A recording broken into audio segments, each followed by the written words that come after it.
Now there's one final principle I want to highlight before we start moving through history again, and that's something called the Hegelian principle.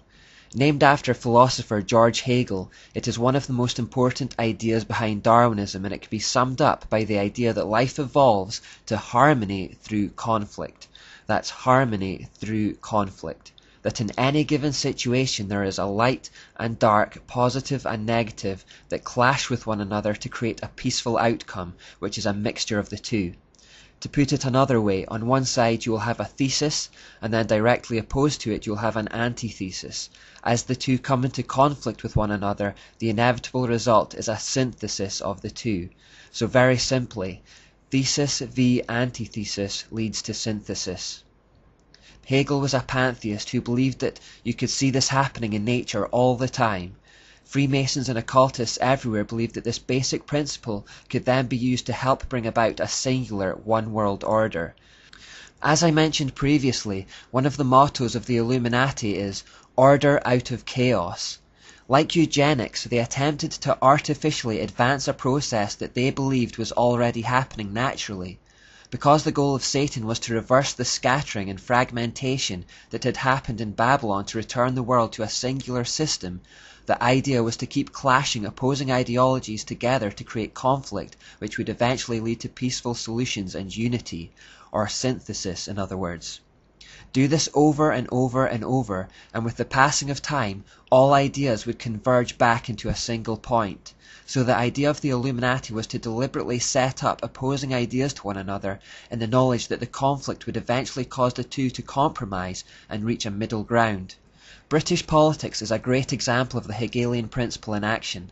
Originally there was a left-wing Labour Party and a right-wing Conservative Party, and they were very distinct and stood for very different ideas. Through the years of rubbing them up against each other, however, they have both now compromised and gradually moved into the centre ground, to the extent that the British public now has no real choice at the polling office. They are voting for basically the same ideas and the same party dressed in different colours. It's partly through the Hegelian principle that the world is gradually homogenizing and separate cultures are beginning to merge into one another. Sometimes the homogenization occurs naturally as the world gets smaller, and sometimes situations are deliberately manipulated and conflicts created to aid the progress towards a one-world order. Of course, where conflict between two opposing ideas is necessary to create a synthesis, bloodshed and violence has been encouraged by the elite. Remember, the Jesuits talked about stirring up conflict in places where there had been peace to further their cause. It's the same idea. The end justifies the means. From the conflict of World War I, for example, there came the League of Nations, which was a synthesis, an attempt to join countries together in unity for peace. Similarly, after the conflict of World War II, a synthesis was created afterwards in the United Nations, which exists to this day. We'll look at that more later.